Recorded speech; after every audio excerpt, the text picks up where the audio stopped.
vous dire comment ne plus se faire marcher sur le pied sans agresser les autres aujourd'hui pendant une quinzaine de minutes. Ensuite, on fera un cas concret avec chacune des filles, Harry et Magali. Et puis après, on passera aux questions-réponses si vous en avez. Voilà. Donc là, je vais me présenter. Je suis Rodolphe Barkhausen et j'ai été officier pendant 15 ans dans l'armée. J'ai fait Saint-Cyr. J'ai fait des préparations et je suis instructeur commando. J'ai quitté l'armée en 2014 et j'accompagne depuis des dirigeants d'entreprise. Je forme des managers de bon niveau. Et là, depuis peu, j'organise des team building, parce que pour moi, c'est une espèce de continuité. Des team building qui permettent à des équipes de créer leur propre personnalité, de vivre des expériences assez fortes ensemble. Et notre produit phare, c'est 48 heures sur un voilier vieux gréement, donc une vieille goélette en bois, sur lequel on peut être une quinzaine, et au départ de Marseille. Voilà, mes bureaux sont à Marseille. Et on organise aussi des team building dans le Sahara pour un événement qui se passera fin septembre, début octobre. Ça vaut combien? Ça vaut 50 €. Ok. Si je fais comme ça, donc le froisse, si je le piétine, ça vaut combien?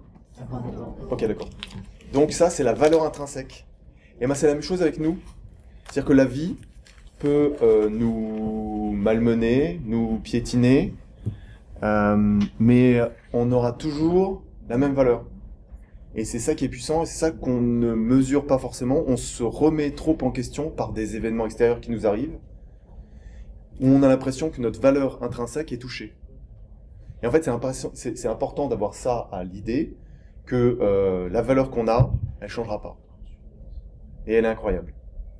Et quand on peut être comme cette feuille de papier, et la vie nous donne des épreuves, qui fait qu'on est un peu froissé.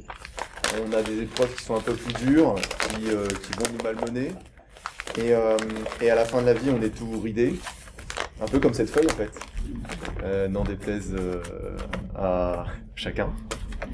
Et il y a aussi des épreuves qui peuvent nous structurer. C'est-à-dire qu'elles nous structurent avec des lignes, elles nous marquent avec des lignes qui nous permettent d'avoir un petit peu de structure. Elles peuvent nous donner de la... Et c'est cette structure qui va nous permettre de nous construire. Et si les lignes sont bien faites, eh ben en fait, là je suis en train de faire un avion. Et ça nous permet de nous envoler vers des horizons qui sont assez incroyables, même si notre avion, il n'est pas parfait, mais il marchera vachement mieux qu'une feuille de papier froissée, plate. Parce qu'on ira plus loin. Voilà. Bon, il avance bien, mais avec la feuille de papier, je ne sais pas ce que ça aurait été. Voilà. Je suis pas très bon en avion papier, surtout en live, sans tableau. Mais bon, voilà, vous avez saisi l'idée. L'idée, c'est que je voulais vous partager, c'est que la structure est importante, et moi, c'est ce que j'ai hérité de mon expérience militaire, c'est que la structure, et c'est ce que j'en ai tiré pour pouvoir en tirer le meilleur, pour pouvoir le proposer au monde civil, aux entreprises, à des gens comme vous. Cette structure, elle doit pas être trop étroite, sinon ça devient un carcan, et on est enfermé dans cette structure. Mais la structure libère. Elle libère pourquoi? Parce qu'elle donne des guides, elle donne des lignes, elle permet de donner un cadre dans lequel on peut s'épanouir, et dans lequel on crée de la sécurité. On parlait de sécurité psychologique tout à l'heure, et cette sécurité, elle est nécessaire. Et du coup, ce qui est important de comprendre dans cette sécurité, c'est le cadre qu'il y a. Alors en fait, cette structure, je vais prendre une autre image, qui est l'image du code de la route. Est-ce que c'est bien le code de la route? Oui? Oui. Tout le monde dit oui, c'est bien le code de la route. Eh bien, en fait, je suis d'accord avec vous, mais le code de la route seul, ça ne sert à rien.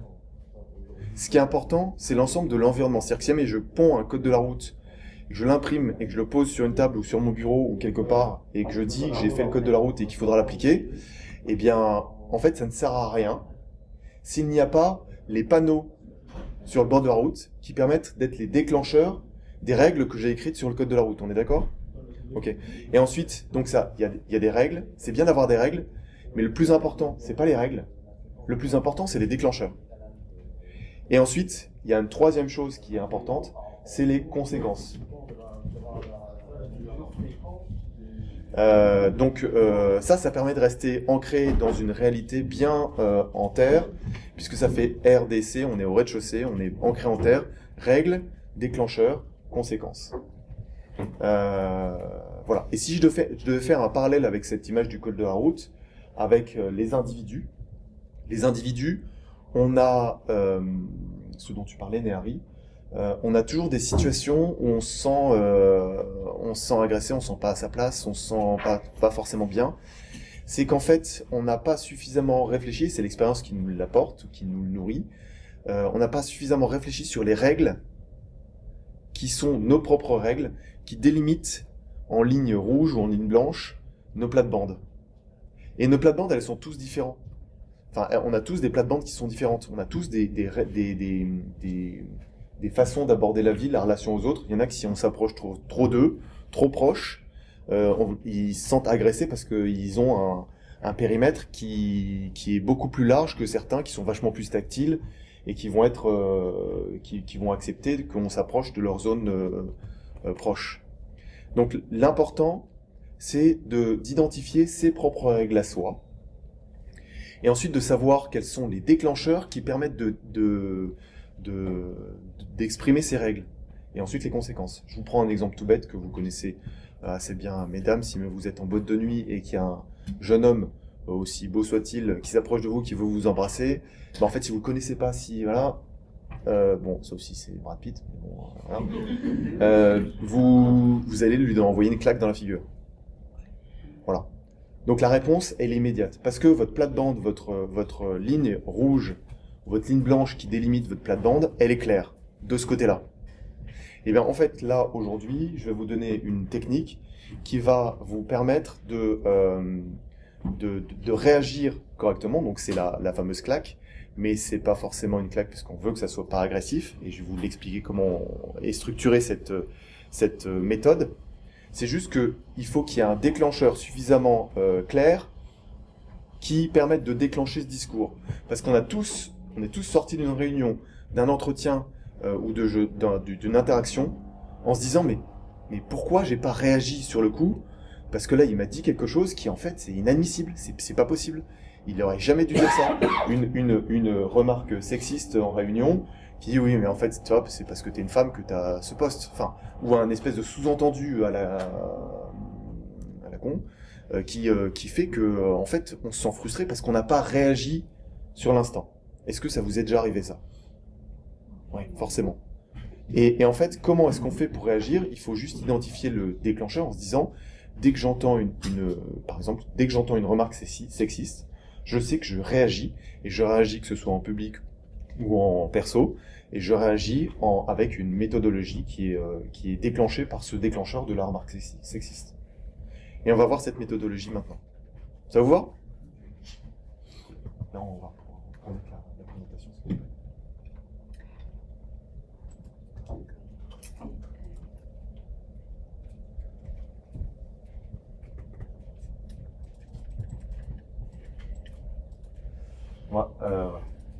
Alors, la structure du discours, c'est FIFA.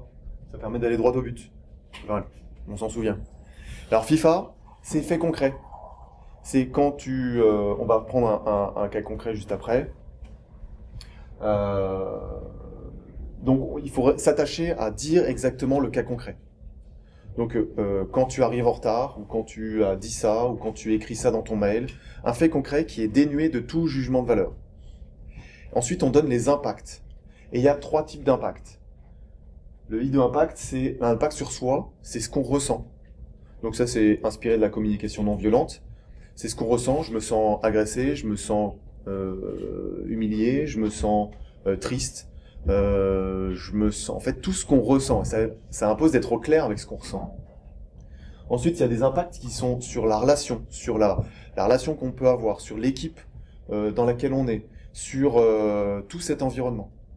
Ensuite, il y a un impact sur le travail, sur l'efficacité, sur les process, sur les deadlines, sur les procédures, sur les délais. Et enfin, la phase suivante, c'est d'orienter vers le futur. Dire voilà, en fait, majoritairement, les gens qui reçoivent ce type de discours, ils vont avoir comme réaction de vouloir se justifier ou de vouloir, si on reste focalisé sur le présent. Et le fait d'orienter vers le futur en disant, en fait, pour la prochaine fois, et si on pouvait trouver une façon de formuler les choses, enfin, orienter vers le futur pour pouvoir... voilà. Et le dernier, c'est arrêt, où on clôture la discussion. C'est pas quelque chose qui est obligatoire, ça dépend de l'intention qu'on veut amener dans cette façon de parler. Cette façon de parler, soit elle est initiée à un discours, un échange, et à ce moment-là, on va prendre le temps et on va pas arrêter la discussion. Mais sinon, le fait d'arrêter la discussion quand on a un message comme ça qui peut être assez dur à dire, va générer une espèce de frustration parce que la personne en face va pas pouvoir se justifier. Et comme elle peut pas se justifier, en fait, elle va devoir y réfléchir profondément. Ça va avoir beaucoup plus d'impact.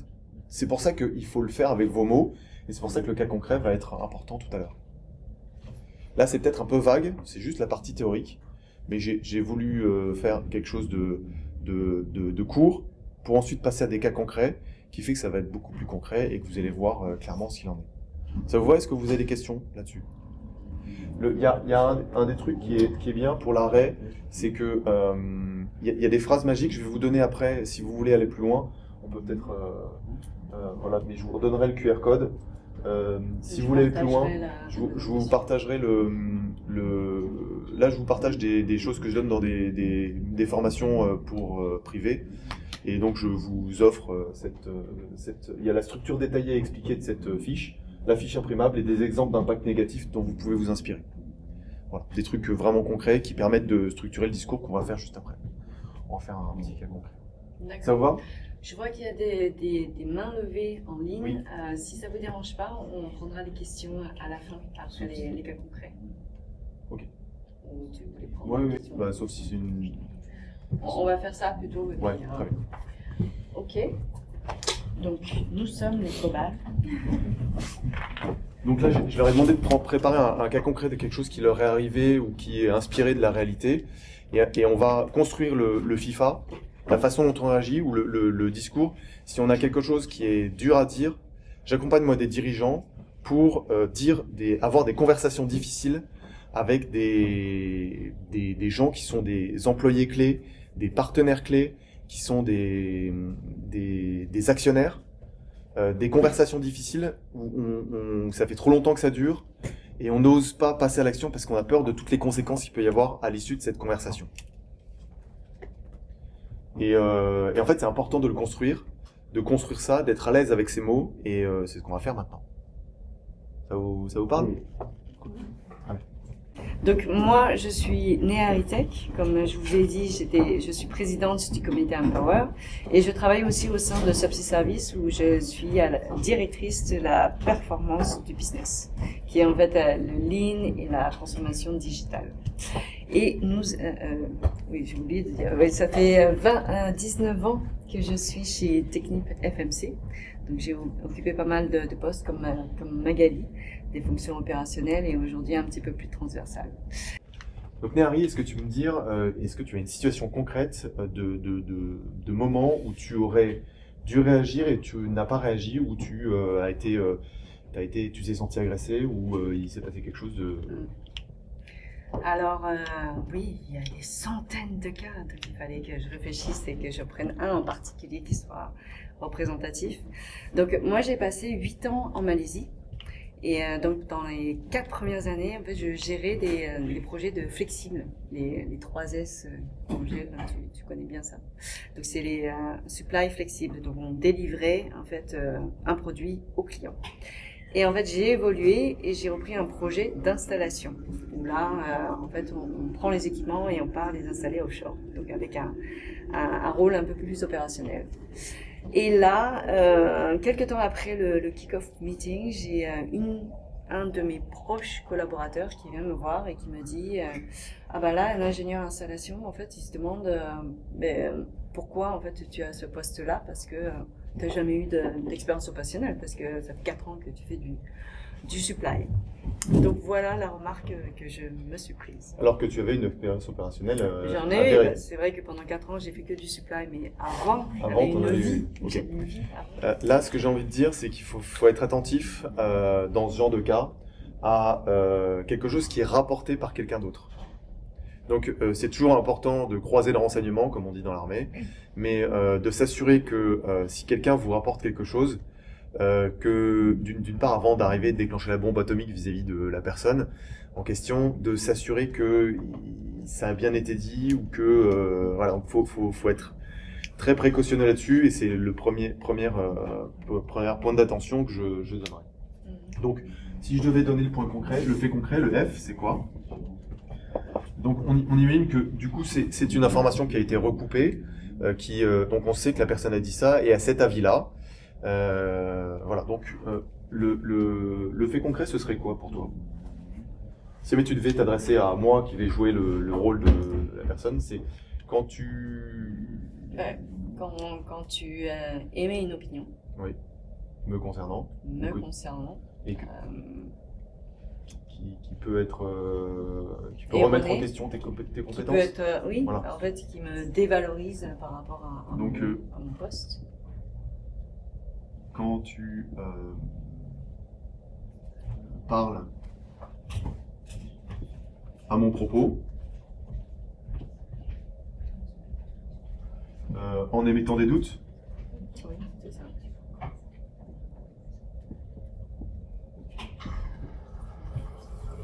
Ok, donc ça il faut que ce soit court et précis. Ça me semble suffisamment court et précis. Quand tu parles à mon propos en émettant des doutes. Ok, on peut développer, mais plus on fait des phrases courtes, plus l'impact du message sera précis. Ça sert à rien de sur ma position, sur mon, des doutes sur mon poste. Sur mon poste. Pour préciser un petit peu. Sur mes compétences. Sur mes compétences. Sur ma légitimité, sur ma légitimité, mes compétences.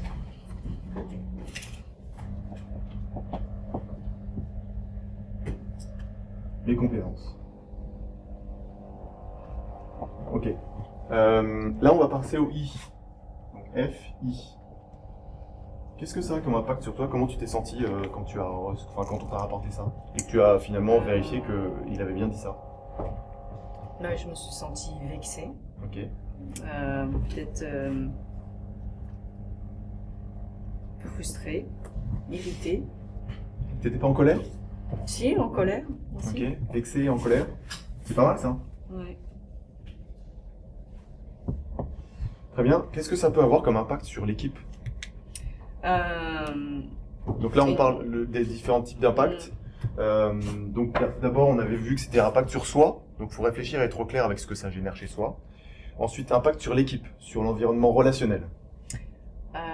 Ça peut décrédibiliser l'équipe, enfin me décrédibiliser et donc créer en fait un environnement un peu toxique. Une tension, exactement. Une tension, donc ça crée un environnement suspicieux, un environnement ça instille le doute dans l'équipe. Oui. Ça détruit la confiance en fait. Oui, c'est ça. La confiance qu'on essaie de créer dans l'équipe, elle est plus difficile. Ok, est-ce que tu es à l'aise avec ça pour dire que ça détruit la confiance? Oui, c'est un peu extrême, mais oui. C'est un peu extrême, donc on va peut-être le modérer. Ça détruit pas la confiance, mais ça met une mauvaise ambiance dans... Ouais, mais pourquoi ça crée une mauvaise ambiance? Oui, ça peut être... Ouais, c'est lié en fait à la confiance. On peut juste dire que ça a un impact sur la confiance dans l'équipe. Sur la confiance. Un impact sur la zone de confiance qu'on doit avoir dans l'équipe. Ok? Impact sur la confiance. Ou la sécurité psychologique. Ouais, c'est pas mal ça. Donc impact sur la confiance. Sur la confiance. / sécurité psychologique. Ouais, mais après, on va voir que ça va pas être facile à dire, il faut pouvoir le dire avec ses mots. Ah oui. Parce qu'en fait, un truc comme ça, il faut se mettre devant sa glace dans la salle de bain et il faut le verbaliser. Une première fois, une deuxième fois, une troisième fois. Ça permet d'avoir un discours qui est assez fluide. Plus le discours sera fluide avec des phrases courtes et impactantes, plus le message aura d'impact. Et il faut que ça soit ajusté aussi. Ok? Un impact sur la confiance et sur le travail. Ça peut nuire à l'efficacité de l'équipe, parce que si après il y a des communications qui se font pas, ou des choses qui sont cachées, ça peut, je pense, nuire à l'intégrité du projet. Là, ok, pour pouvoir avancer, on a besoin de cette confiance. Donc confiance pour la relation et la bonne entente de l'équipe. Mais on a La besoin cohésion de l'équipe. la cohésion. Ouais, mais la cohésion c'est plus ici. Ah oui. On peut revenir sur la cohésion, ça a un impact sur la cohésion de l'équipe. Très bien. Ça peut avoir des impacts sur le projet, d'un point de vue. Sur le projet, vous voyez des impacts sur la partie travail, la partie. Oui. Comme quoi? Oui, bien sûr, parce que si le chef n'est pas crédible Oui. par rapport à son équipe ne va pas travailler, ne va pas faire le nécessaire pour avancer les activités. Très bien. Donc ça, c'est super. Et la motivation aussi. Oui, en fait, ça crée de la démotivation, mais ça, ce qui a été dit, c'est intelligent, parce que du coup, en fait, quand on s'attaque au chef, on s'attaque à toute l'équipe et on crée des conditions qui fait que le chef n'est pas respecté. Et comme le chef n'est pas respecté, en fait, les gens se sentiront moins obligés de bien faire leur job. Donc en fait, le fait d'avoir verbalisé ça, c'est pas arrivé tout de suite. Là, ça fait quelques secondes. Enfin, c'est pas arrivé tout de suite. C'est-à-dire que pour préparer ça, pour pouvoir dire ces choses-là, il faut se mettre devant une feuille blanche et vraiment essayer de réfléchir aux impacts que ça va avoir. Quand on arrive à un certain niveau dans une entreprise, le plus important, c'est ce qui se cache derrière la réalité. Parce que tout le monde est capable de voir la réalité. Mais il n'y a pas grand monde qui est capable de voir plus loin que cette réalité, derrière cette réalité, tous les impacts, toutes les implications, tout ce que ça va avoir comme enjeu derrière. Et votre job, quel que soit votre niveau, mais si même vous arrivez à un certain niveau, votre job, c'est justement de voir ces impacts qui est derrière. Ok ? Donc là, est-ce que tu peux répéter? Je me permets de tutoyer, est-ce que... Comme le chef perd sa crédibilité, ouais. L'équipe ne va pas faire les activités... Exactement, super. Donc ça décrédibilise le chef. L'efficacité, la productivité est impactée. J'écris comme un pied, mais décrédibilise le chef. Enfin, on dit le chef chez vous? La chef. Oui, la chef. La chef. Et donc, et ça a un impact sur Sur l'efficacité du projet, ou la productivité. La productivité. Comment est-ce qu'on peut le verbaliser? Ça impacte. La livraison du projet. Bah, c'est trop vague. La performance. Ouais.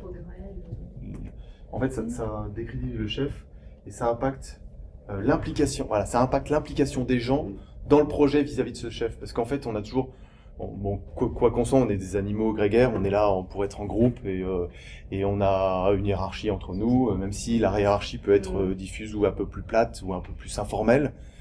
Mais si on a un chef qu'on respecte pas, si nous demande un truc, en fait, ok. Ouais, vous voyez ce que je veux dire, c'est exactement ce qu'on a essayé de dire. Donc ça impacte l'implication.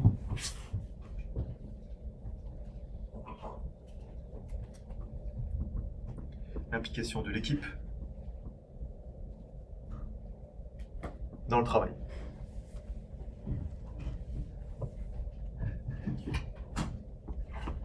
Voilà. En orientation vers le futur, qu'est-ce que tu peux lui demander? J'aimerais bien que quand il sort ses propos, qu'il vienne en discuter directement. Alors moi j'irais plus loin, parce que là c'est juste se focaliser sur ce qu'il a dit. Mais si tu veux transformer les choses là, tu peux lui demander quoi?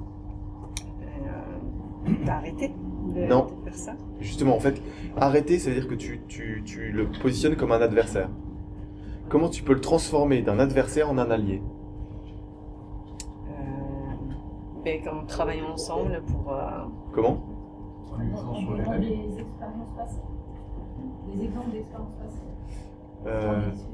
Non, là on a passé sur la partie future, orientation vers le futur. Qu'est-ce qu'on peut lui demander à cette personne-là pour plus tard? De collaborer ensemble et qu'on délivre le projet ensemble. De façon... Oui.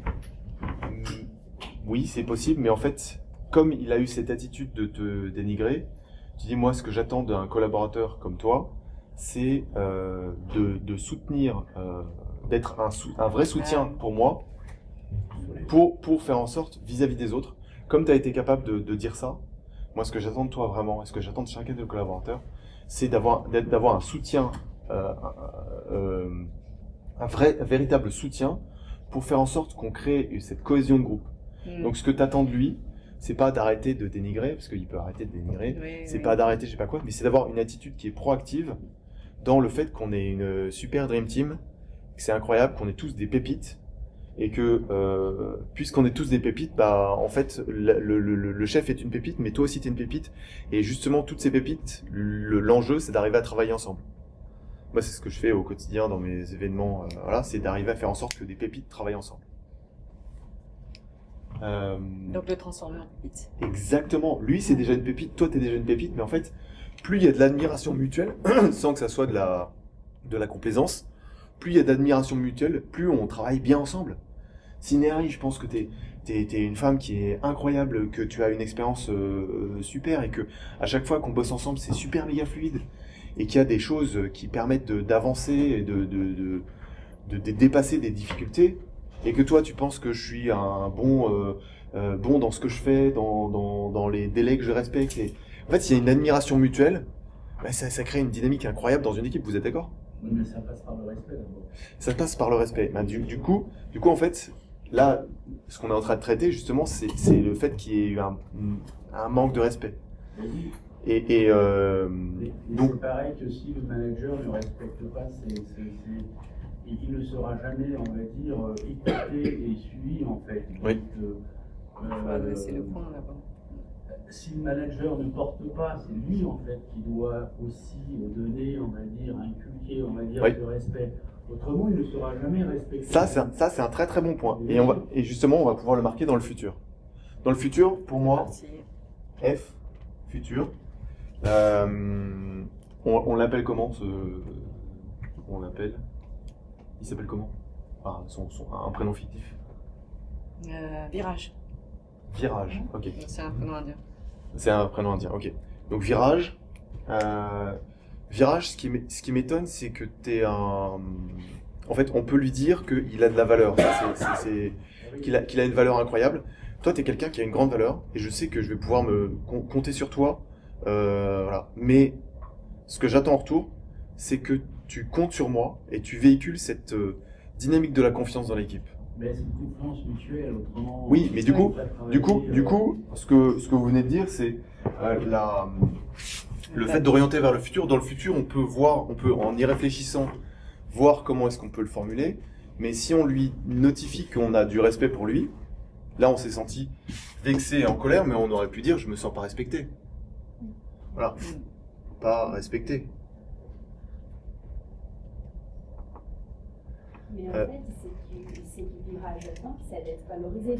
Oui, c'est ça. Ensemble, oui. La valorisation, elle va venir et du coup, tu gagnes En fait, vous venez de lever un super point qui est... d'être respecté automatiquement, la valorisation va bien en même temps. Oui. Mais en fait, quand quelqu'un agit d'une certaine façon... pas quelqu'un qu'on ne respecte pas. Non. Non, mais c'était pas non plus un conflit extrême. J'ai donné un cas en fait où il y avait des petites tensions. Un conflit extrême ou pas extrême, en fait, dès l'instant qu'il n'y a pas de respect en fait dans les personnes, il ne peut pas y avoir de communication. Ça ne peut pas être fluide, c'est pas possible. Oui. En fait, la partie respect, comment est-ce qu'on fait pour instaurer... Il y a une équipe qui vient d'être constituée avec plein de personnes différentes qui se connaissent pas forcément, et l'équipe est là, et dès le début, il y a une attitude comme celle-là. C'est ça dont on parle en fait. Oui, du coup, oui, on peut créer un environnement de respect, part de feedback, parce qu'en fait là, le feedback, on fait un exemple de feedback négatif parce que c'est celui qui est le plus impactant. Ces feedbacks-là, on va pas commencer avec des feedbacks négatifs tout de suite, et on va s'entraîner avec des feedbacks positifs, des FIFA positifs. Et quand on dit à son équipe, ce que t'as fait c'était super, bah c'est bien, mais en fait c'est pourri. Pourquoi? Parce que on n'arrive pas à savoir s'il nous dit ça juste pour nous mettre de la pommade ou si c'est vrai. Et en fait, si on s'attache à dire quels sont les impacts que ça a généré dans ce qu'on a fait de bien, bah ça a vachement plus d'impact. Quand t'as envoyé ce mail de synthèse de trucs que je t'avais demandé et que t'as détaillé l'ensemble des points de manière hyper précise, ça permet... En fait, pour moi, ça a plusieurs impacts. D'une part, je me sens super fier que tu sois dans mon équipe. Ensuite, ça va permettre à tout le monde de mieux travailler en termes de travail, parce que tous les points sont vraiment super bien détaillés. Et le troisième point, c'est que en termes de relations d'équipe, ça crée une super dynamique de professionnalisme et c'est hyper agréable de travailler dans cette ambiance-là. Franchement, si tu peux continuer et recommencer ça à chaque fois qu'il y a un compte-rendu de réunion, bah vas-y. Là, je viens de vous faire un feedback. Là, le problème, en fait, c'est qu'en fait, on a du mal à dire à quelqu'un, t'as bien fait les choses. Vous voyez, oui. C'est bien ce que t'as fait. Oui. Et c'est ça le problème, en fait. Donc, et ben, c'est vachement plus facile de dire à quelqu'un qu'il a bien fait les choses si on mesure les impacts que ça va faire. Je suis bien d'accord. Oui. Je suis bien d'accord. Mais en fait, dans la réalité, oui. On a du mal à le dire. C'est bien, merci. Ne serait-ce que merci, par exemple. Vous voyez ce que je veux dire? Oui. Bah, ça, c'est quelque chose où ça ne sort pas systématiquement. Oui, c'est pas facile parce que. Je ne sais pas pourquoi, parce que. Bah si, parce qu'on a l'impression d'être un faillot. J'en sais rien, mais on a aussi une déformation de tout ça, en fait. Oui. Les gens ont une déformation de ça. Oui. Ils veulent demander du fric. Oui. En fait, je veux dire, le contexte est très compliqué, en fait. Hein. Oui, mais justement. Les gens. Mais cette méthode permet de structurer le remerciement beaucoup plus facilement. Bien sûr. Parce que on va pas juste dire, bah, je suis en train de faire le faillot auprès de cette personne pour peut-être obtenir quelque chose derrière. Non, non. Je dis pour moi, là, ce que tu as fait, bah, ça a 3 impacts. Ça et ça. Franchement, si tu peux recommencer, tu continues. Allez, ciao, il faut que j'y aille, je vais en réunion. Puis on part. La personne vient de se recevoir ça, elle se dit, waouh, super, génial. Ça crée une dynamique de la confiance. Mais c'est pas facile. Non, c'est pas facile. Bah oui, mais. Et puis. On attend en retour que le candidat revient en disant bah, tiens, j'ai bien fait la dernière fois et tu me remercies, mais plus. Il faudrait. Vous voyez ce que je veux dire? C'est cette déformation en fait que le système, oui. C'est pas simplement. Oui. Le système est comme ça. Oui. Ok. C'est pour ça qu'on parle de ça et d'appliquer une méthode et de le pratiquer. C'est comme tout. En fait, on apprend des nouvelles choses, on ingère, et après il faut le pratiquer. Ce que Rodolphe dit, c'est que ça se prépare en fait, ce genre de choses. On va avancer, sinon on va exploser vraiment les délais et on passera après au deuxième cas concret. Donc le F, le futur, moi je sais qu'il y a quelque chose qui fonctionne vraiment, si on le pense vraiment, c'est de dire que en fait je comprends pas que tu puisses faire ça vu la valeur que tu peux avoir. Je sais que moi ça m'est déjà arrivé. J'avais dit à quelqu'un qui était très ancien, très expérimenté, qui m'avait fait une espèce de boulette digne d'un petit jeune qui vient de rentrer. Je dis, mais en fait, quand tu fais ça, c'est pas possible. Tu t'es en train de foutre par terre toute ta crédibilité, alors que t'as une expérience incroyable. C'est pas possible que tu puisses faire ça. Et en fait, le fait que je mette en balance que moi, je voulais même pas y croire qu'il était capable de faire ça, parce que pour moi, j'avais une façon d'aborder, de l'appréhender lui, qui était tellement élevée que je comprenais pas d'où est-ce que venait ce décalage. Et là, l'impact de ce décalage, quand on le verbalise, il a un impact incroyable. Donc dans le futur, on va le marquer. On va dire quoi? On va dire, on est tous des pépites dans cette équipe, et en particulier Virage, en particulier toi, dans tel domaine. Dans quel domaine? Dans quel domaine? L'installation. On peut décider de quoi? De super bien travailler ensemble? Ben de créer, d'être une dream team? La A-team, je les appelle la A-team. Bah, très bien. Et ça, c'est le rôle de chacun au quotidien. Donc, ce que j'attends de toi, c'est que on ait un soutien mutuel dans l'équipe. Ça vous va, ça? Ben oui. Ouais. A-team. Et ça passe par du soutien mutuel. Et ensuite, le A de arrêt. Non, arrêt, c'est on clôture l'échange. Oui, en fait, on clôture le débat parce que la réaction de la personne, là, c'est dire, oui, mais en fait, c'est pas ce que j'ai voulu dire. Oui, mais en fait, tu comprends. En fait, là, j'ai voulu dire ça. Il va se justifier, il va dire un truc, et on va rentrer dans une discussion qui va durer 30 minutes où chacun va repartir avec ses opinions. Et l'objectif, c'est que vous passiez un message et que ça dure 3 minutes. Parce que, en fait, tout le monde a plein de taf et voilà. Donc, vous voulez passer votre message et vous voulez gérer cette petite frustration qui fait qu'il va pas pouvoir répondre, pour que ça ait encore plus d'impact.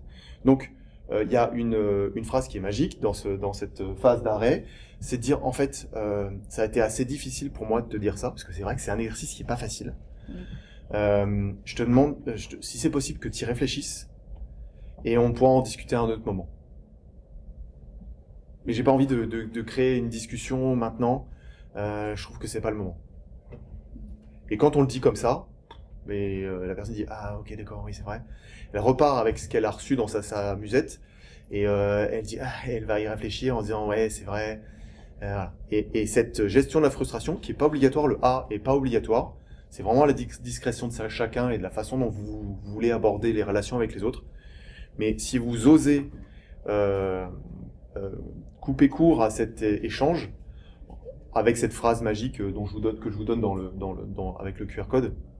Il y en a plusieurs des phrases magiques, c'est celle-là, je l'adore. C'est-à-dire, ça a été assez difficile pour moi de te dire ça. Est-ce que tu pourrais juste y réfléchir et on en discutera à un autre moment. Et voilà, parfait. On passe au suivant. Ok. Donc le arrêt, voilà. Si c'est possible d'y réfléchir. Donc on arrête comment? On clôture la discussion comment? On dit quoi? Qu'est-ce que tu dirais toi pour clôturer la discussion? Ah ben oui, ça a été difficile pour moi de te dire tout ça, donc j'aimerais bien que tu réfléchisses et puis qu'on en reparle à un autre moment si alors si là, tu ressens l'envie. cette phrase-là, je la dis que si jamais la personne commence à reprendre la discussion, à vouloir se justifier, etc. Mais je pense que vu ce qu'on lui dit là, il va vouloir se justifier et je vais jouer ça. Non mais moi personnellement, si la personne en fait réagit comme ça, moi je voudrais reboucler et faire un follow-up. Okay. C'est pour ça que c'est ma façon. Du coup, je te propose de jouer virage et tu vas là on vient de l'écrire. Je te propose de me dire. D'abord, pour pouvoir faire un feedback et que ça a un impact, le préliminaire, c'est qu'il faut que la personne soit disponible pour recevoir le feedback. Qu'on appelle RETEX dans l'armée, c'est un retour d'expérience. Ok, mais je vais t'appeler Rodolphe parce que ça me fait bizarre de t'appeler comme Rodolphe. Donc je vais m'en prendre là, c'est. Oui. Rodolphe, est-ce que tu as un moment? Oui, je suis disponible. Donc, je voudrais reparler de la chose dont tu as parlé à Magali, qui m'a rapporté les faits. Et en fait, je voulais te dire que quand tu parles à mon propos en émettant des doutes sur mon poste, mes compétences, et ben, en fait, ça a suscité de la colère. J'étais vexée et je me suis sentie pas du tout respectée. Donc en fait ça a un impact sur la confiance, la cohésion de l'équipe et en plus ça me décrédibilise et ça impacte l'implication des équipes pour ce projet qu'on vient juste de commencer. Donc tu vois Rodolphe, tu es un senior installation manager, donc je compte sur toi, tu es une pépite et dans ton domaine d'installation, en fait, ça va me permettre d'embarquer les équipes et de délivrer un super projet. Parce que j'ai vraiment envie de créer une A-team. Comme tu connais, les autres aussi sont hyper motivés. Et donc j'aimerais bien dans le futur que tu me soutiennes plus et qu'on travaille vraiment bien ensemble pour délivrer ce projet. Oui, mais en fait, tu comprends, là, ce que je lui ai dit, c'était... Alors, Rodolphe, s'il te plaît. Ça a été hyper difficile pour moi de parler de ça. Donc, je comprends qu'il y a des choses que tu processes, mais on pourrait en discuter une autre fois quand on sera tous les deux. Ok, d'accord. Je vais réfléchir. Bon, là le discours était un petit peu artificiel, voilà, vous avez compris.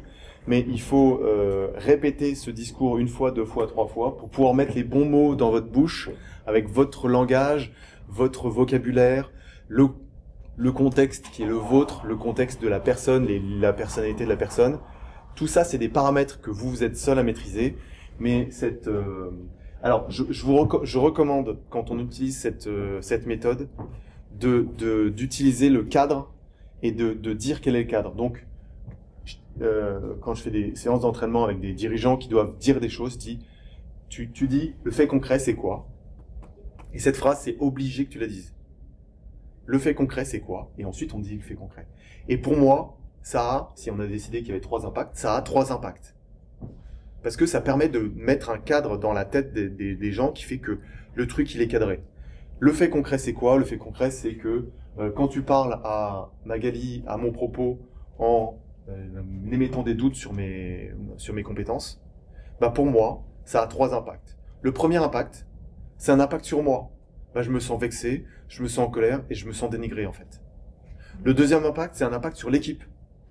Bah, ça crée une ambiance délétère parce qu'en fait, ça tue la confiance. Le troisième impact, c'est un impact sur le travail. Et en fait, le fait de séquencer et de répéter ce cadre, ce canevas, fait que le message va être beaucoup plus clair et compris immédiatement. Ok ? Maintenant, on est tous des pépites, et toi en particulier sur les compétences que tu peux avoir, mais si je devais orienter vers le futur, je dirais que je compte sur toi en premier pour pouvoir me soutenir comme je te soutiens et comme j'estime que tu as des compétences, mais me soutenir pour pouvoir créer cette cohésion d'équipe dont on a besoin. Oui, mais si mais l'autre répond, en fait, là, ça a été assez difficile de dire ça. Je te demande d'y réfléchir et on pourra en discuter à un autre moment. Ça a duré 3 minutes. Vous l'avez structuré en disant le fait concret, c'est quoi? Pour moi, ça a 3 impacts. Impact sur moi, il se passe ça. Impact sur l'équipe, il se passe ça. Impact sur le travail, il se passe ça. Bon, si je devais orienter vers le futur, je dirais que il faut faire ça. Et maintenant, je vais te laisser y aller parce que je dois aller en réunion, je dois faire un call, je dois je sais pas quoi. Vous avez vu en fait ce cadre, plus il est respecté, plus il est clair, plus il permet de voler avec mon super avion de tout à l'heure. C'est bon? Ce que je propose de faire, c'est d'essayer on va jouer le cas concret de Magali sans le rédiger. Et je vais essayer de comprendre, je vais poser des questions, je vais pas le rédiger, ensuite c'est moi qui le ferai en vous montrant ce que ça peut donner en termes en déroulé. Ça vous va? Bonjour, donc Magali Reboul, je suis en charge du département System Engineering. Je travaille chez TechnipFMC depuis 20 ans maintenant et j'ai occupé différents postes, notamment à l'installation sous-marine. Donc j'ai passé pas mal de temps sur des opérations offshore aussi et j'ai été confrontée à ce type de problématique. Donc c'est pour ça que je suis là aujourd'hui pour en discuter avec vous. Magali. Oui, alors moi j'ai un cas à vous présenter aussi. Quand j'étais ingénieure débutante, on va dire, donc j'avais quand même 3 ans d'expérience et j'ai démarré sur un projet où j'étais ingénieure en pré-commissioning, donc toute la partie test. Et avec mon collègue qui était plus expérimenté, nous sommes partis en Corée sur le yard de fabrication du FPSO pour faire des réunions d'interface avec notre client et le fabricant du FPSO. Donc on avait plusieurs jours de réunion et j'ai fait une présentation sur toutes les activités de pré-commissioning qu'on devait faire à bord de ce FPSO. Donc c'est moi qui avais préparé la présentation, c'est moi qui avais rédigé les procédures, donc c'était vraiment mon scope. Et à chaque fois qu'il y avait une question en fait dans l'assemblée, notamment des clients, il a posé jamais à moi, il a posé toujours à mon collègue qui était plus expérimenté. Donc voilà, ça me donne un petit peu le cadre de... D'accord, donc à qui tu t'adresses? Là, je m'adresse à mon client. Du coup. À un client? Oui. Ok. C'est pas facile ça, hein? Non, là, c'est pas facile. C'est assez souvent. Et c'est assez souvent? D'accord, très bien, donc c'est un bon exemple. Donc là, on est en présentation. La personne, plutôt que de vous poser les questions, pose la question à votre collègue, qui n'a pas l'intelligence de situation de dire en fait, moi, j'ai pas préparé le truc, c'est plutôt à elle qu'il faut poser les questions. Alors qu'il suffirait qu'il dise ça pour que ça se passe bien, mais il le fait pas. Ok, donc là, on est obligé de faire un recadrage du client. C'est chaud, non?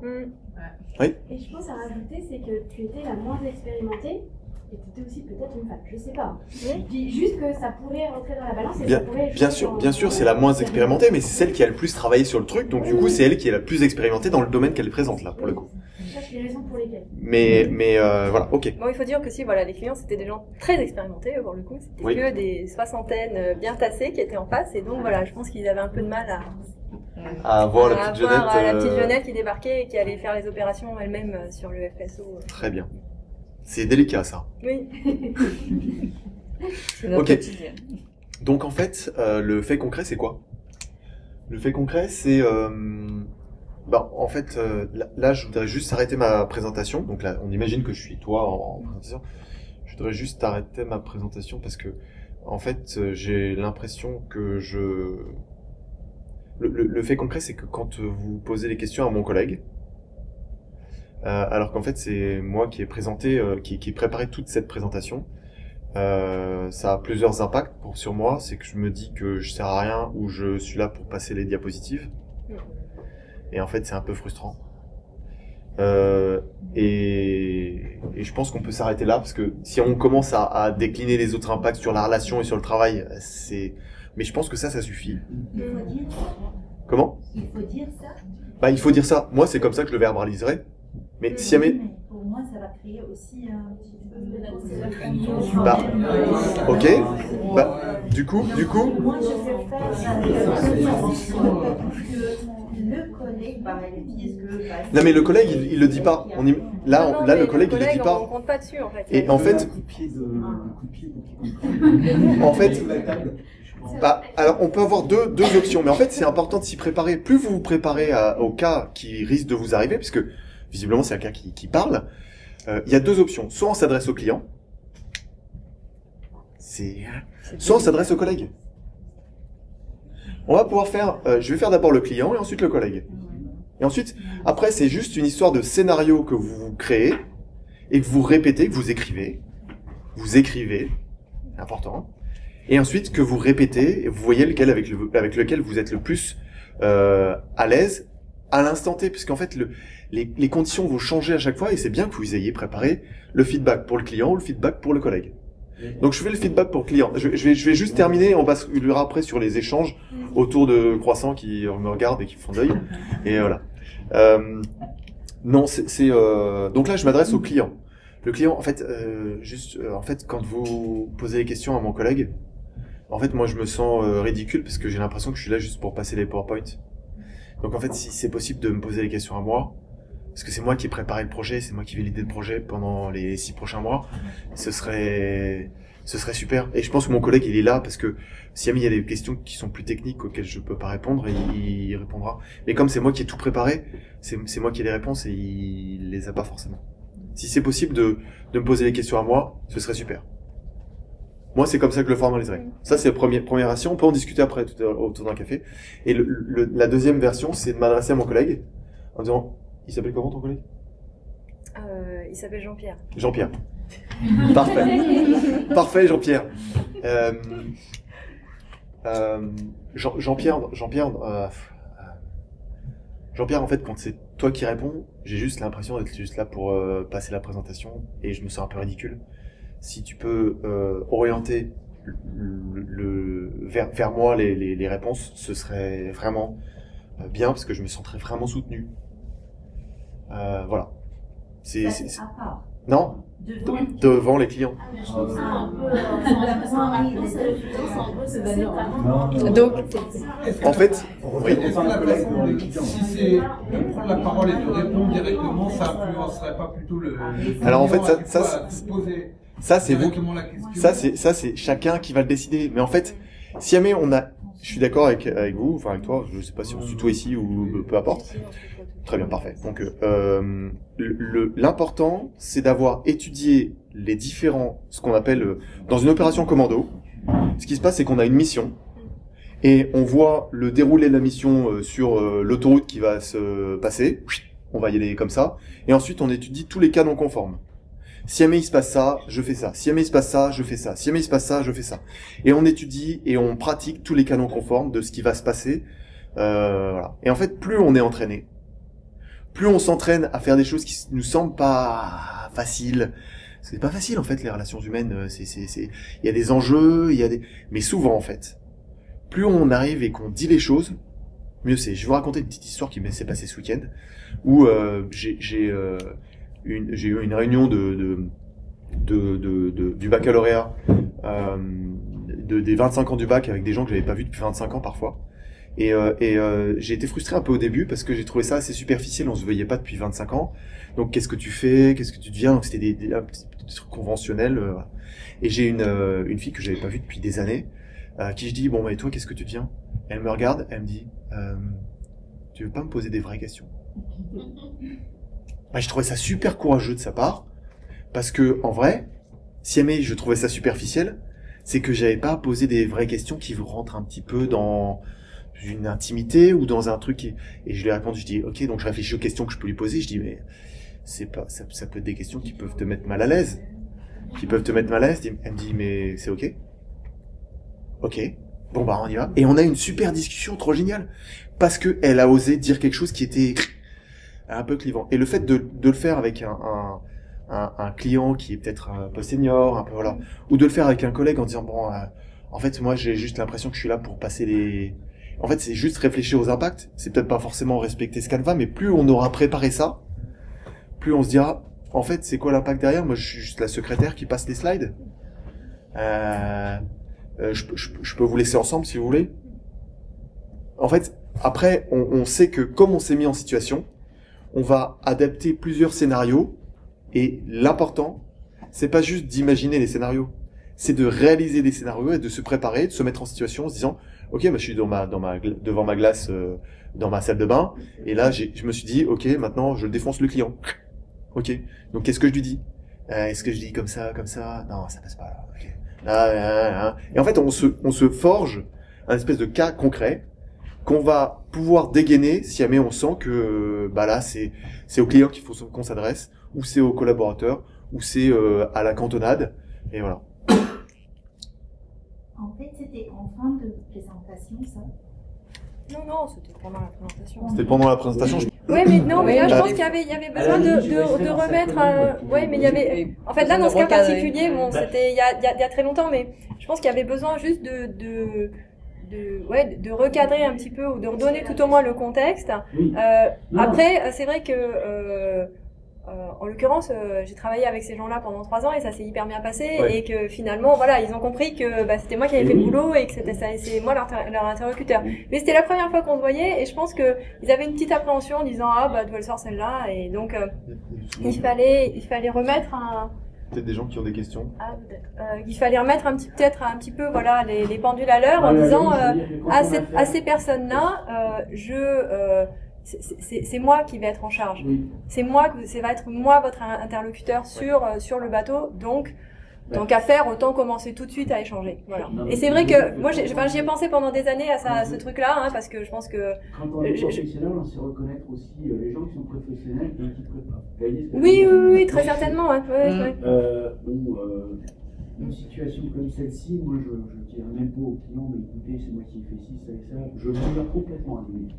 En fait, chacun il réagit d'une façon différente. L'ignorer, c'est pas rentrer non plus en conflit. Alors non, bah là, Oui. en l'occurrence, c'était pas possible de l'ignorer. Je veux dire, moi, il y avait des questions sur mon sujet, il est posé à quelqu'un d'autre. Tu vois ce que je veux dire? C'est ça, je Oui. sentais pas que mon travail était respecté. On va Ouais, le- je Je pense que ce qui pourrait être intéressant, c'est d'essayer de ramener la conversation vers soi, en fait, en disant bah, ça tombe bien que vous posiez cette question, parce que justement, bah, je suis à l'origine du rapport et je vous propose cette réponse. Essayer de ramener un peu le Oui, sujet c'est vers ça, soi oui. et de faire, de mettre un petit peu son collaborateur de côté sans le bypasser, mais de dire bah, ça tombe bien, parce que justement, c'est voilà la réponse que je vous ai apportée, parce que je suis à l'origine du truc, mais l'amener peut-être un petit peu Alors, plus. ok, je suis de d'accord. façon plus légère que de dire.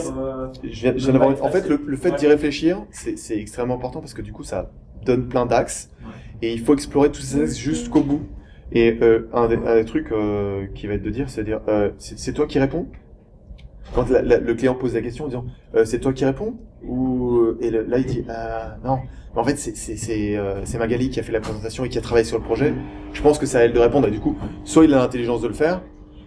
Soit il répond et il dit bon bah, en fait du coup moi je suis là pour passer les slides, c'est ça, parce que c'est moi qui vais être là au projet. En fait après on peut chanter l'ensemble de la structure pour garder les impacts. Si on dit ça, quand même. Non, mais c'est pas agressif de dire ça. C'est juste un fait. On est là pour passer les slides ou quelque chose, ça Oui. sera un peu fixé. Moi, je trouve ça. Ouais. c'est Après, fixé, je pense que chacun doit s'exprimer selon son expérience, selon ses relations avec le client. Exactement, selon sa sensibilité. Ouais, Et c'est pour ça qu'il y a pas de moi je suis là aujourd'hui, je vous ai présenté un gabarit, une structure qui permet d'organiser et d'axer des conversations difficiles, et j'accompagne des dirigeants pour le faire sur avec des fournisseurs, avec des employés, avec des clients, et à chaque fois on arrive à répéter un schéma dans lequel la personne se sent à l'aise. Voilà. C'est Et les je- schémas, Oui, Voilà. c'est chacun développer son mot. Exactement. Les schémas, c'est clair. Le schéma, il est clair, et plus le schéma est clair, plus vous allez avoir un impact clair sur la personne. Le plus important, c'est la clarté dans les relations. Quand vous êtes chef, Plus on est clair, mieux c'est. Oui. C'est très compliqué de dire, par exemple, parce que évidemment, écoutez, je ne suis pas là uniquement pour passer les slides, je ne sais pas comment il peut le prendre lui derrière. Oui, bien sûr. Mais il peut aussi apprécier la franchise, comme j'ai apprécié la franchise de ma pote qui me dit tu veux pas me poser des vraies questions? Oui. Ok, d'accord, en avant. Oui, non, mais mais là c'est artificiel comme discussion, c'est-à-dire qu'on a une personne en face, une vraie personne qu'on connaît normalement, donc avec qui on travaille. Donc après, c'est à l'appréciation. Enfin, là, en l'occurrence, typiquement, dans mon cas précis, c'est quelque chose que j'aurais pu dire. C'est quelque chose que j'aurais pu dire. Ah oui. Un client au client. Oui. Ouais. Oui, vraiment. Après, c'est. J'aurais vraiment pu le dire sans que la personne le prenne mal, et au contraire, je pense que ça aurait accéléré, disons, la confiance. Exactement. Ça aurait pris un petit peu moins de temps de se mettre en place cette confiance-là, parce qu'après la confiance, elle est venue, donc quelque part, il manquait pas grand-chose. En fait, souvent. Non, je dis ça maintenant, mais. En fait. Est-ce que tu avais ce... Alors, si, parce que sur le coup, ça m'a vraiment fait du mal, en fait. Alors, déstabiliser, je dirais, c'est pas le mot, mais je dirais, j'avais mis beaucoup d'efforts à préparer ça, et quand on est dans un contexte en plus extérieur, hein, puisque là on était à l'étranger, on était etc. J'avais besoin de cette reconnaissance, en fait, de dire oui, c'est moi qui l'ai présenté et c'est à moi qu'on va poser les questions. Donc voilà. Donc je pense que j'avais besoin un petit peu de cette remise, voilà, en cause, en fait, de ce qu'il disait. Mais après, c'est chaque sensibilité aussi, hein. Peut-être que voilà, d'autres n'auraient pas été à l'aise avec ça. En fait, de manière contre-intuitive, on se rend compte que parfois les discussions un peu dures, où on ose être soi-même, on ose enlever le masque en disant ok, t'es peut-être un client, je suis peut-être un fournisseur, enfin, mais en vrai là, c'est dur. Fait qu'on arrive à créer une relation de confiance parce qu'on sait que la personne va, s'il y a un truc qui va pas, elle va dire la vérité tout de suite. Elle va pas être là à porter un masque en disant en fait c'est d'accord, mais du coup plus comme ci ou comme ça en faisant. Non, c'est moi quand il y a un truc qui me va pas, c'est clair et vous le savez. Et d'ailleurs j'ai pas hésité dès le début à dire que en fait je me sentais pas bien parce que voilà. Et en fait le fait de tomber un masque et de dire clairement des choses, ça permet d'instaurer une relation de confiance, exactement comme la petite partie de perso que je vous ai raconté, où ma pote m'a dit tu veux pas me poser des vraies questions, et là on a eu une vraie discussion, on est rentré dans un vrai truc, parce qu'elle a osé dire ça. Alors bien souvent la clarté n'amène pas toujours effectivement l'apaisement, elle peut aussi amener un conflit. Bah oui, mais en fait il faut aussi être à l'aise avec ça. C'est-à-dire que, oui mais bien sûr, mais en fait plus on est clair, moi je supporte pas la transparence. La transparence c'est super, mais c'est un job de vitrier.